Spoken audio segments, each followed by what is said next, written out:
When we picture the British Empire at its zenith, we see the colour red.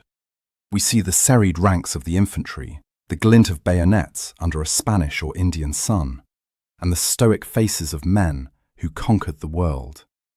We are told these men were heroes, patriots, or perhaps victims of a brutal discipline. But we rarely ask the most fundamental question of all. We rarely ask to see their bank accounts. If we could look past the smoke of Waterloo or the dust of the Crimea and examine the pockets of the men standing in that thin red line, we would find something shocking. They were empty. For 2 centuries, the British Army was not just a military force. It was a complex financial extraction system designed to keep its workforce in a state of perpetual, inescapable poverty. We often hear about the blood price paid by the soldier. But what about the cash price? To understand why the British soldier was often called the scum of the earth, we have to stop looking at battle maps and start looking at the ledgers. We have to ignore the generals and follow the money. And the story begins not on a battlefield, but in the sticky, sawdust-covered floor of a local tavern, with a man who is essentially a state-sponsored con artist, the recruiting sergeant. The year is 1805. Or perhaps 1845, the economics remain brutally consistent. A recruiting sergeant enters a pub in a depressed market town. He is dressed in the finest uniform money can buy, often paid for out of his own pocket to ensure the allure is perfect. He is the peacock designed to catch the eye of the desperate. He slams a handful of gold and silver coins onto the table. This is the bait. He weaves a tale of a gentleman's life. He tells the unemployed weavers and hungry farmhands that the king needs men, and the king pays well. 1 shilling a day. To a labourer earning 10 shillings a week when he can find work, 7 shillings a week guaranteed sounds like a fortune. It is steady, it is secure, and there is the bounty, the signing bonus. 3 guineas, maybe 5. A year's wages handed over in an instant. It is a dazzling amount of capital for a man who has likely never held a gold coin in his life. The alcohol flows, paid for by the sergeant. The desperate young man looks at the coin, the famous king's shilling. He takes it. He drinks to the king's health. He has just signed a financial contract that will likely ruin him. The moment that shilling touches his palm, the trap snaps shut. The recruit believes he has just been hired for a job. In reality, he has just entered a system of indentured servitude, where the employer charges the employee for the privilege of working. The recruiting sergeant knows the truth. He knows that the 1 shilling a day is a fiction. It is a gross figure before tax, before expenses, before the system takes its cut. The sergeant is a commission-based salesman. He gets paid per head. He is not recruiting soldiers. He is harvesting raw capital for the regiment. As the hangover sets in and the recruit is marched to the depot, the financial reality begins to dawn. The first shock comes almost immediately. That bounty, the 3 or 5 guineas he was promised, it is gone before he even leaves the British Isles. The army does not provide a uniform for free. It does not provide a backpack, hairbrushes, shoe polish, or shirts. These are necessaries, and the cost of these necessaries is deducted from the bounty. It is the first entry in the Iron Ledger. The recruit is told he needs a kit. The quartermaster hands him a knapsack, 2 shirts, 2 pairs of shoes, a pair of trousers, and a stock for his neck. The recruit nods, thinking these are gifts from the king. Then he is handed the bill. The cost of the kit often exceeds the bounty. The recruit has not even learned how to march, and he is already in debt to his captain. This is the indentured mercenary model. The regiment is not a public service. It is a proprietary business owned by a colonel and managed by captains. The soldier is the asset, and like any asset in the Industrial Revolution, the goal is to minimize the cost of maintenance while maximizing output. The recruit is now in debt to the captain. Until that debt is cleared, he will not see a single penny of pay. He works for free, marching, drilling, and cleaning, just to pay off the interest on his own existence. The recruiting sergeant's promise of wealth has evaporated, replaced by a balance sheet that starts in the red. And it is designed to stay there. Once the recruit realizes he is trapped, he looks for someone to blame. He looks to the officers, the men on horseback, but he rarely understands the corporate structure he has joined. In the 18th and early 19th centuries, a regiment of foot was not merely a military unit, it was a franchise. The CEO of this franchise was the colonel. Today we think of a colonel as a senior rank, a stepping stone to general. But in the Georgian era, a colonelcy was a property right. A wealthy aristocrat would purchase the right to raise a regiment or invest heavily to acquire one. This could cost thousands of pounds, an immense capital investment comparable to building a factory or buying a trading ship. And like any investor in the age of unbridled capitalism, the colonel expected a return on investment. He didn't buy the regiment for glory alone. He bought it for the off-reckonings. This archaic term is the smoking gun of British military corruption. Here is how it worked.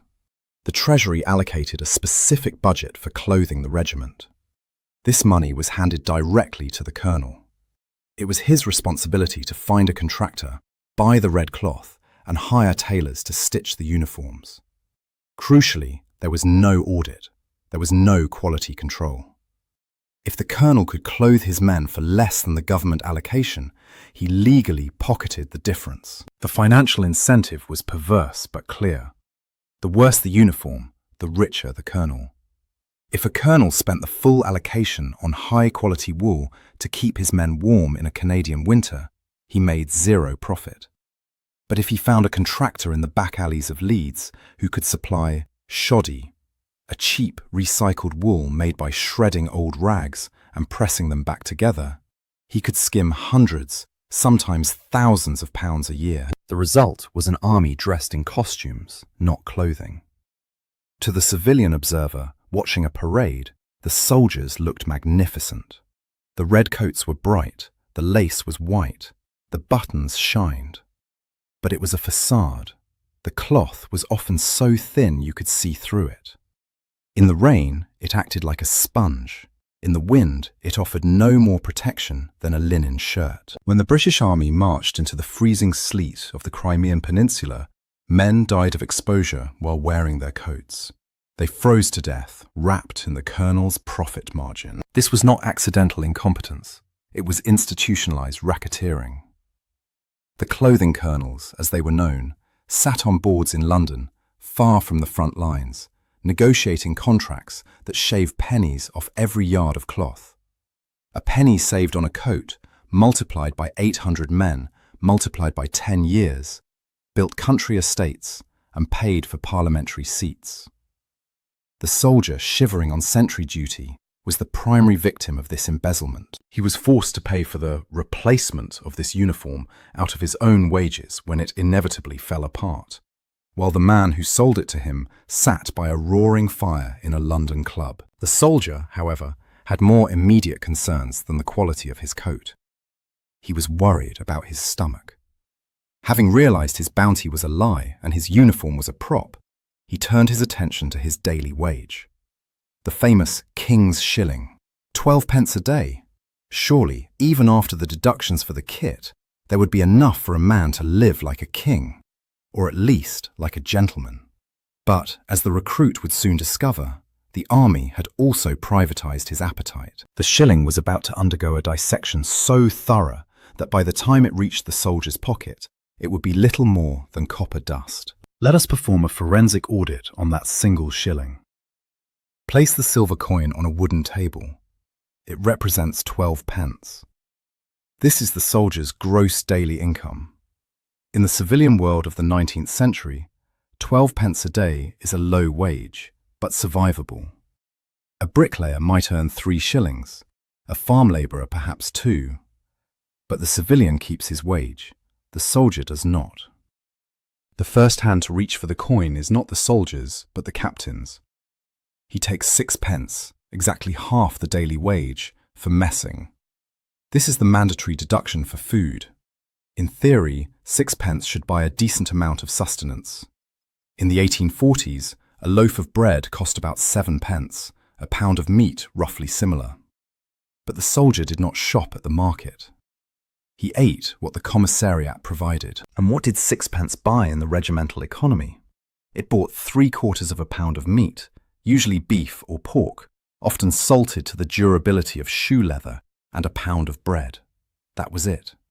For decades, there was no allowance for vegetables, no milk, no tea, no coffee. 2 meals a day, a breakfast of bread and water, and a dinner of boiled meat and the water it was boiled in. The soldier was paying 50% of his income for a diet that guaranteed malnutrition. He was essentially being charged restaurant prices for prison food. But the dissection continues. The shilling is now down to 6p. Next comes the washing and cleaning deduction. The army demanded the soldier look pristine. His belts had to be whitened with pipe clay. His brass buttons had to shine like mirrors. His shirts had to be laundered. The army did not pay for these cleaning supplies. The soldier did. Another penny and a half is scraped off the table. Then come the necessaries. This is a vague, catch-all category that functioned like a hidden service fee. Did the soldier need a new pair of socks? Deduction. Did he need a haircut? Deduction. Did he need to replace the razor he was forced to buy? Deduction. Another penny, perhaps two, vanishes. We are now left with mere coppers. But the institutional hand is not finished. The soldier was even taxed for his own future and his own administration. A deduction was made for the Chelsea Hospital, the pension home for invalids, whether the soldier ever made it there or not. He was paying insurance premiums to a company that rarely paid out. Even stranger, he was charged agency fees. The regimental agent, the civilian banker who handled the payroll, took a cut for the service of processing the money. The soldier was literally paying the bank for the privilege of being underpaid. By the time the captain's hand retracts, what is left on the table? From the original 12p, the soldier is staring at perhaps 2p. In bad months, where the price of bread fluctuated or a new kit item was needed, the surplus might be 1 penny, or nothing at all. This is the Iron Ledger at its most brutal. A man who risks his life for the empire is left with a disposable income of 1 penny a day. To put that in perspective, in 1850, a copy of the Times newspaper cost 5p. A soldier could not even afford to read about the wars he was fighting. He was economically illiterate, barred from participation in society by sheer lack of capital. This financial destitution explains the social pathology of the redcoat. We read accounts of soldiers being drunkards, gamblers, and ruffians. We view this as a moral failing. The ledger tells us it was an economic inevitability. What does a man do with 1 penny? He cannot save it. To buy a small cottage would take him 300 years. He cannot invest it. He cannot support a family. The only thing in Georgian England that cost 1 penny and offered an escape from the misery of the barracks was a pint of beer or a dram of cheap gin. The system incentivized drunkenness because alcohol was the only luxury calibrated to the soldier's poverty. The king's shilling was a scam. The soldier wasn't a professional warrior. He was a pauper in a red coat, working for food and shelter, trapped in a cycle where his only financial agency was the choice between a pipe of tobacco or a glass of gin. And just when he thought he had mastered the art of surviving on nothing, the army had one more way to bankrupt him: the hospital stoppage. In the modern world, we consider sick leave a basic right. If you fall ill in the service of your employer, you are protected. In the British Army of the 19th century, sickness was treated less like a biological misfortune and more like a breach of contract. The administration viewed a sick soldier with deep suspicion. Was he truly ill, or was he malingering, shirking his duty to avoid the lash of the sergeant major or the monotony of the drill? To solve this management problem, the army applied the only tool it trusted: economic sanctions. They monetized the hospital bed. The hospital stoppage was perhaps the most cruel entry in the Iron Ledger. When a soldier reported sick and was admitted to the regimental hospital, his pay was immediately docked. The logic was cold but consistent. If the soldier was in the hospital, he was not eating the company mess, so he shouldn't pay the messing deduction. Instead, he would pay a hospital deduction, but the rates were punitive. For much of this period, the stoppage was set at 9 or 10 pence a day. Remember, the daily wage was 12 pence. This left the sick man, who might be fighting off typhus, recovering from a flogging, or shivering with malaria, with a net income of almost zero. In some cases, if he required extras, like wine or specific medicines not covered by the standard issue, he could slide into debt. This created a terrifying, perverse incentive. A soldier feeling the early onset of dysentery or the rattle of a chest infection faced a choice. He could report to the surgeon, get admitted, and lose the tiny sliver of financial freedom he had. Or he could hide his illness. He could suppress the cough, bind his own wounds with rags, and stay in the barracks. The majority chose the barracks. They chose to remain in the crowded, unventilated rooms, sleeping 2 or 4 to a bed, coughing into the air breathed by their comrades. The economic penalty for sickness directly fueled the epidemics that ravaged the British Army. By fining men for being ill, the army ensured that infectious diseases were incubated in the ranks until they became uncontainable. The ledger demanded efficiency, but it created a biological time bomb. And for those who did enter the hospital, the value for money was non-existent. We must not imagine a place of white sheets and nurses. The regimental hospital was often a repurposed barn or a stifling tent. There were no professional nurses. That reform was decades away.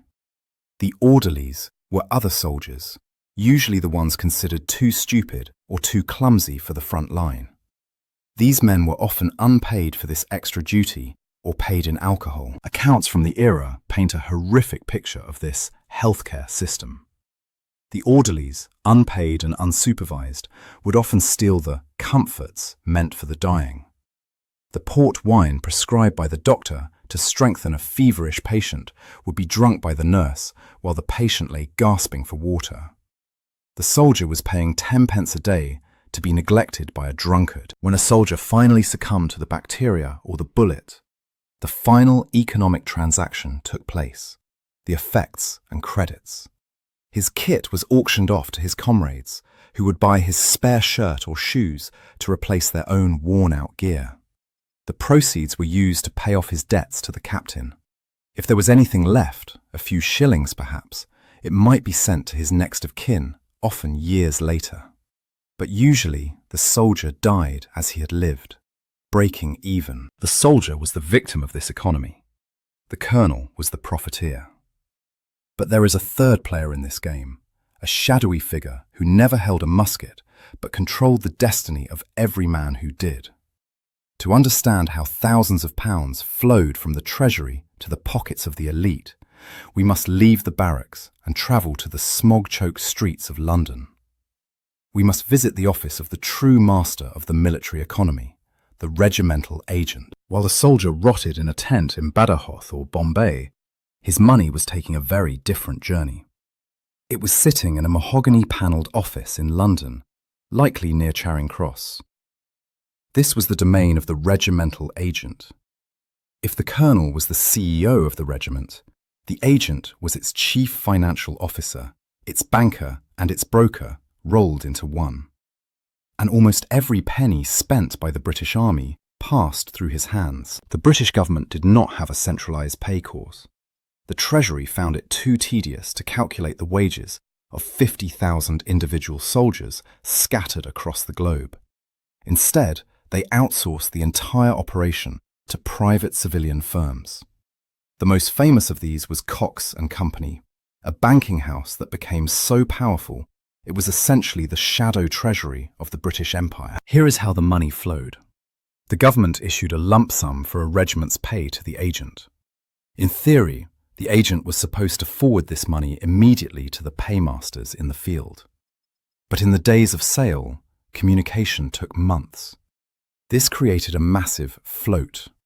The agent held huge sums of government cash in his vaults for weeks or months before it was called for. He didn't just let it sit there.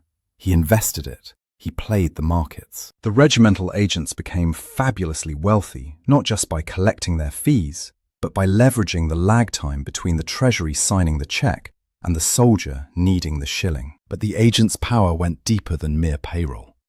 He was the gatekeeper of the officer class. In the 18th and 19th centuries, you did not pass an exam to become an officer.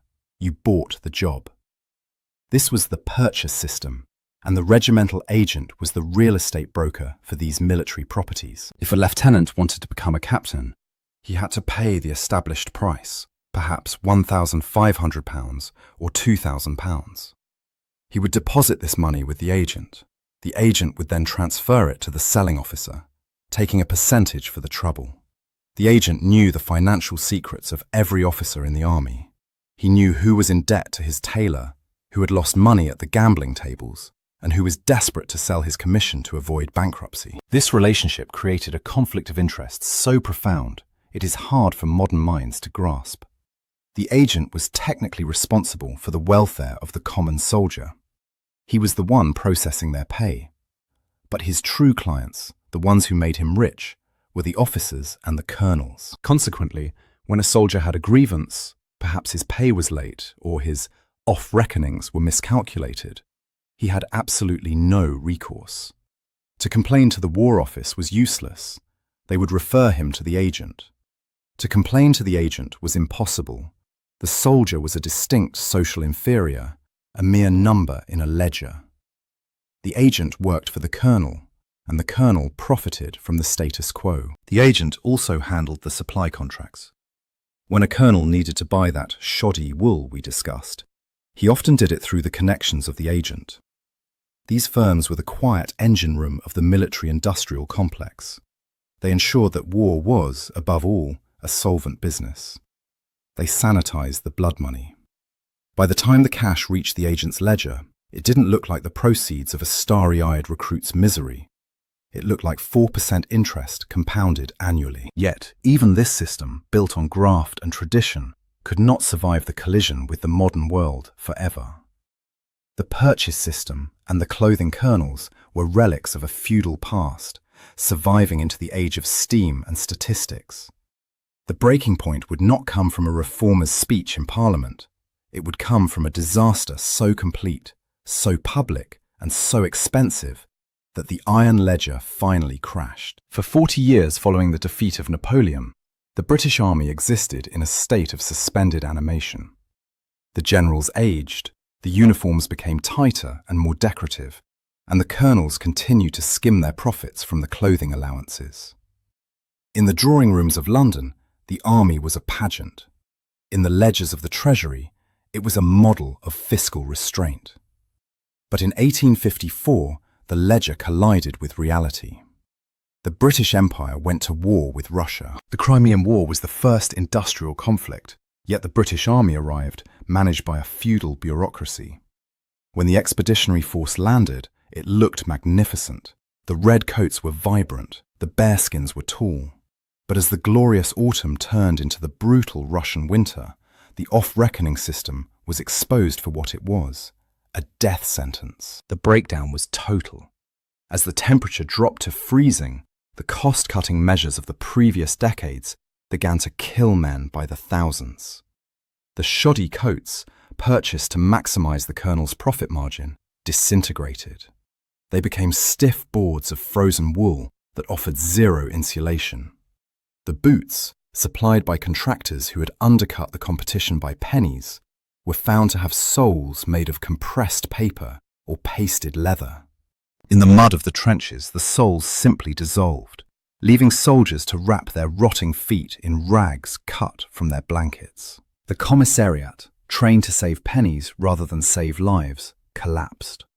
There are accounts of ships laden with greatcoats and cabbages sitting in the harbour at Balaclava, unable to unload because no one had the correct signature on the correct form. The green coffee scandal became the symbol of this bureaucratic murder. The Treasury had sent coffee beans to the troops to boost morale. But to save money on processing, they sent raw, green beans. The soldiers, freezing in the mud with no fuel to build fires, were given hard, unroastable beans. They died of dysentery and exposure while sitting on sacks of food they couldn't eat. But the true revolution of the Crimea was not the incompetence. It was the publicity. For the first time in history, the Iron Ledger was audited in public. William Howard Russell, a correspondent for the Times, was on the ground. He did not write the usual heroic puff pieces. He wrote forensic accounts of the suffering. He described the walking skeletons and the men dying of water on the brain caused by starvation. His dispatches arrived in London via telegraph and steamship, landing on the breakfast tables of the middle class. The public was horrified. They realized that the soldiers were not scum to be ignored. They were victims of a corrupt management class. The clothing colonel system was flayed in the press. The public began to ask why a colonel was making an £800 profit on uniforms, while the men wearing them were freezing to death. The king's shilling had been exposed as a fraud. The soldier had held up his end of the bargain. He had fought and died at Alma and Inkerman. But the state had defaulted on the contract. The outrage was so severe it toppled the government. The Prime Minister, Lord Aberdeen, was forced to resign. It was a financial scandal masquerading as a military defeat. The sheer cost of the disaster forced the hand of the establishment. It became clear that the proprietary model of the regiment was actually more expensive in the long run. A dead soldier is a wasted investment. Every man who died of cold because of a cheap coat cost the state £100 to replace. The savings of the colonels were costing the treasury millions. Under this immense pressure, the tectonic plates of the military economy finally shifted. The government seized control of the supply chain. In 1855, the clothing colonel system was effectively abolished. The state took over the direct manufacturing and supply of uniforms. It was the end of the regiment as a private franchise. The colonel lost his profits, and the soldier, for the first time, received a coat designed to keep him warm rather than to keep his commander rich. But as the smoke cleared over Sevastopol and the surviving skeletons returned home, the government faced a new problem. These men were broken. In previous centuries, they would have been cast adrift to beg. But the press had made them heroes. You could not let the heroes of the Crimea starve in the gutter. The Iron Ledger had to expand. It had to invent a new concept: social responsibility. The aftermath of the Crimea brought about a period of painful auditing. The British establishment, terrified by the incompetence exposed in the mud of Sevastopol, realized that the army could no longer be run as a collection of private fiefdoms. It had to be professionalized. But in the world of the Iron Ledger, professionalization means only one thing: centralization. The target was the officer class itself. For a century, the purchase system had allowed wealth to trump ability. A rich incompetent could buy a regiment and run it into the ground, while a brilliant but poor tactician rotted as a lieutenant. This made sense when the army was a constabulary force. It made no sense against the rising industrial powers of Europe, like Prussia. In 1871, the Secretary of State for War, Edward Cardwell, launched the hostile takeover of the century. He announced the abolition of the purchase system. The reaction from the officers was apocalyptic. They viewed their commissions not as jobs, but as private property. They had paid thousands of pounds for them. To abolish the system was, in their eyes, state-sanctioned theft. To silence them, the government had to open the checkbook. The Treasury agreed to compensate the officers, effectively buying back the army from its own commanders. It cost the British taxpayer roughly £7 million, an astronomical sum, to liquidate the equity of the officer class. The colonel was demoted from a proprietor to a senior manager. The captain became an employee. The regiment ceased to be a franchise and became a department of the state. For the private soldier, the Cardwell reforms were the slow dawn of a new economic reality. The bounty system, with its bait-and-switch tactics, was overhauled. The term of service, previously a life sentence of 21 years, was reduced to 6 years with the colours and 6 in the reserve. This changed the fundamental economics of the soldier's life. He was no longer a serf owned by the army until he broke. He was a short-term labourer with a hope of returning to civilian life. The stoppages also came under attack. It took decades to fully eradicate them, but the principle shifted. The government began to accept that feeding the soldier was an operational cost, not a personal luxury. The subsistence deduction was capped. Better food was introduced. Barracks were improved, not out of charity, but because the new statistical science of public health proved that it was cheaper to build a sewer than to replace a dead battalion. By the late Victorian era, the soldier was no longer the scum of the earth. He was Tommy Atkins. He was a public figure, celebrated in music hall songs and poems by Kipling. But we must be careful not to mistake branding for generosity. The soldier was still poor, the pay was still low, but the scum had been rebranded as a hero because the empire needed a better class of recruit to police its ever-expanding borders.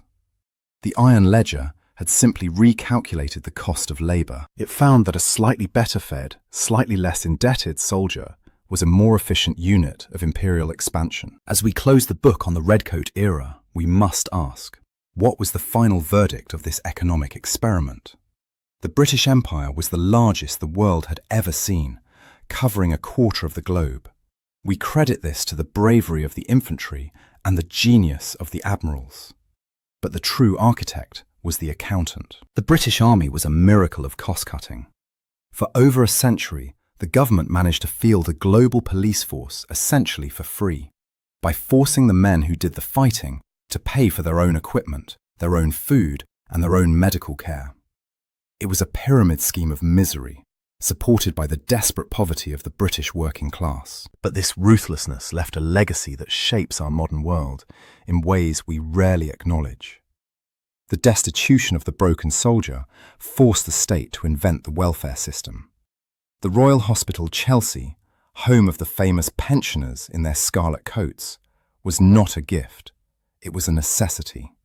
You cannot train thousands of men to kill, strip them of their youth and health, and then dump them penniless on the streets of London without risking a revolution. The military pension was the first admission that the state has a permanent obligation to those who serve it.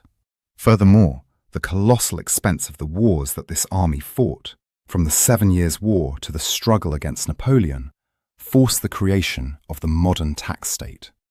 The income tax, introduced as a temporary measure to fund the war against France, never really went away. The bureaucracy built to feed, clothe, and pay the army became the skeleton of the modern civil service.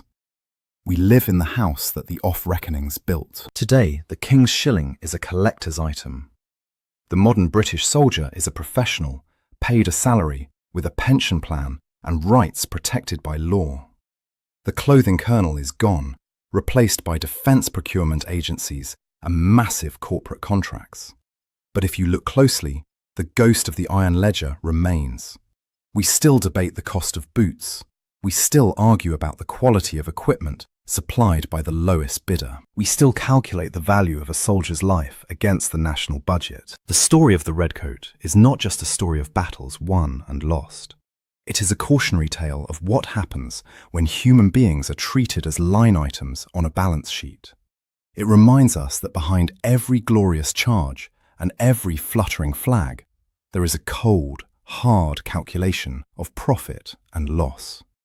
The Redcoats conquered the world, but they did it on an empty stomach, wearing coats that made their colonels rich, marching to the beat of a drum that was always counting the pennies. The books are closed, the debt is paid, but the cost was higher than any number can show. Thank you for listening to our story.